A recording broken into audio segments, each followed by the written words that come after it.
Hello, I'm Dr. T and welcome to Lecture Lane. Today we'll be looking at the Pythagorean theorem.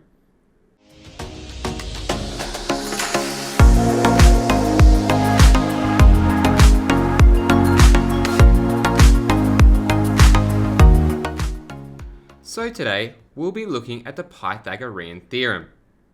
Now what the Pythagorean theorem is a method of finding an unknown side length of a right angle triangle when we already know two of the side lengths. Now the formula is as follows. It's a squared plus b squared equals c squared. Now I bet you're wondering what all these letters mean. So what they are is they represent each side of this right angle triangle. So c is always the longest side of a triangle, the diagonal side. Us mathematicians call it the hypotenuse. So this here, that is C. Now A and B can be used interchangeably for the smaller and longer sides. So in this case, I'm going to say that the left-hand side is A and the bottom is B. Now why do we use the Pythagorean theorem? Well, let's give an example case. Let's say we have the triangle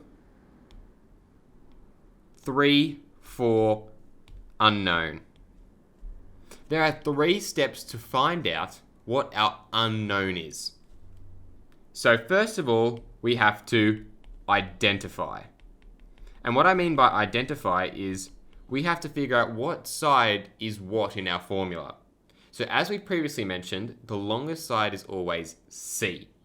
So X, we're going to call C. As for the 3 and the 4, they can be either A or B. So let's say that the 3 is an A and the 4 is a B. Now looking at our formula, which is A squared plus B squared equals C squared, the next thing we have to do is substitute. So now that we've figured out what A, B, and C are, we'll just chuck them into the equation. So A is 3, so we're going to say 3 squared plus B squared. Well, we know B is 4, so that'll be 4 squared. And that'll equal C squared, which is, well, we don't know what that is yet, so we'll leave it as X squared. Now the last thing you just have to do is solve. So if we put 3 squared plus 4 squared into our calculator, it will give us 25. And that will be equal to x squared. Now, to solve 25 equals x squared, all you have to do is do the opposite of what is happening to the equation, or what is happening to the pronumeral. So in this case, the pronumeral is being squared, and the opposite of squaring something is square rooting. So therefore, we're going to square root the left and the right side to find out that x is equal to 5. So therefore, on our triangle, what we have is the sides 3, 4, and 5. This is the most common Pythagorean triad, or series of numbers that make up a right angle triangle. Alright, let's try it for another example. Let's say now instead, we have 5, 12, and an unknown. Well, again, we're going to figure out what A, B, and C are. We're going to identify. So again, in this case, C is the unknown, and we can use either A and B interchangeably. This time I'm going to say A is on the bottom and B is on the left. Now, having a look at our formula, we've got A squared plus B squared equals C squared.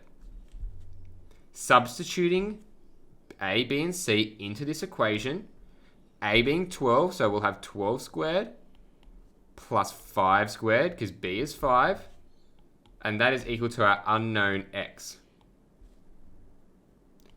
Last thing we have to do is solve. So putting 12 squared plus 5 squared into our calculator, that'll be 144 plus 25, which will be equal to x squared.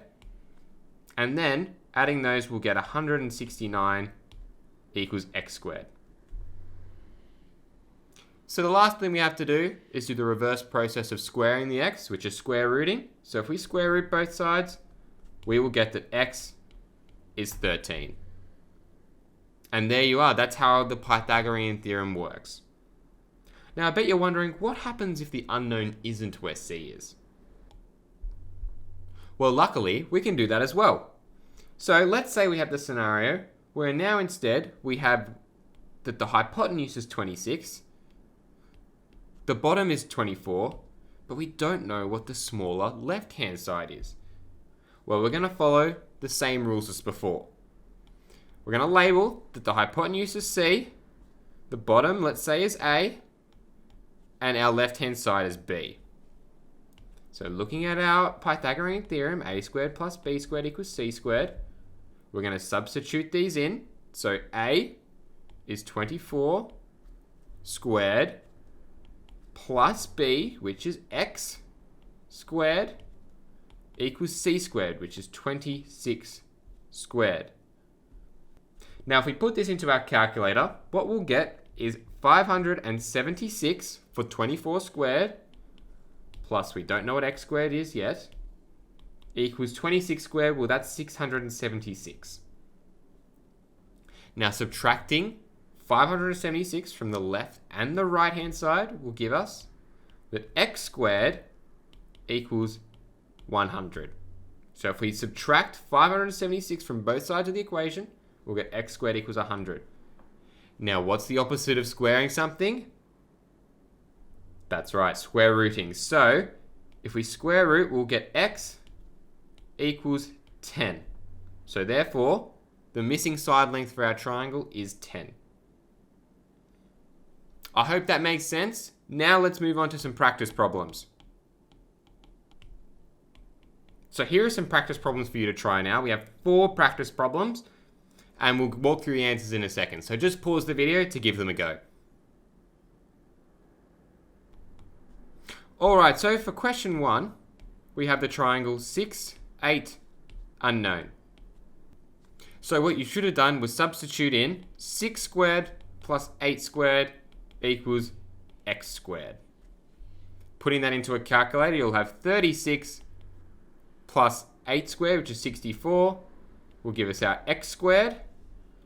Adding those together, we'll have 100 equals x squared. And square rooting, we should have x is equal to 10. So our second problem, we have the numbers 7, 24, and an unknown x for the hypotenuse. So substituting those into our Pythagorean theorem again. So being 7 is A, 24 is B, and we don't know what C is. Subbing that into a calculator, we'll have 49 plus 576 is going to give you x squared. Putting that into the calculator again, you'll have 625 equals x squared.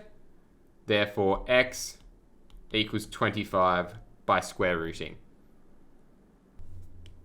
So for our third problem, we've got 26 as our hypotenuse, 10 as one of our smaller sides, and our other unknown. So substituting this into our Pythagorean theorem, we will get x squared, which is a, plus 10 squared, which is b, equal to 26 squared.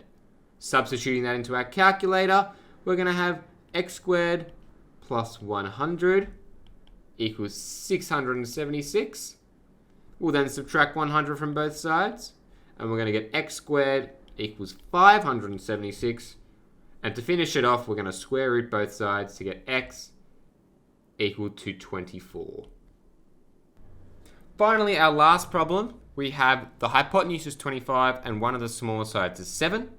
So when we put that into our Pythagorean theorem, we'll have x squared plus 7 squared equals 25 squared. X squared plus 49 equals 625. Subtracting 49 from both sides will give you x squared equals 576. So therefore, x equals 24. And there we are for our Pythagorean theorem. If you have any questions, leave a comment below and I'll be sure to get back to you. Thank you, lecture laners. We'll see you next time.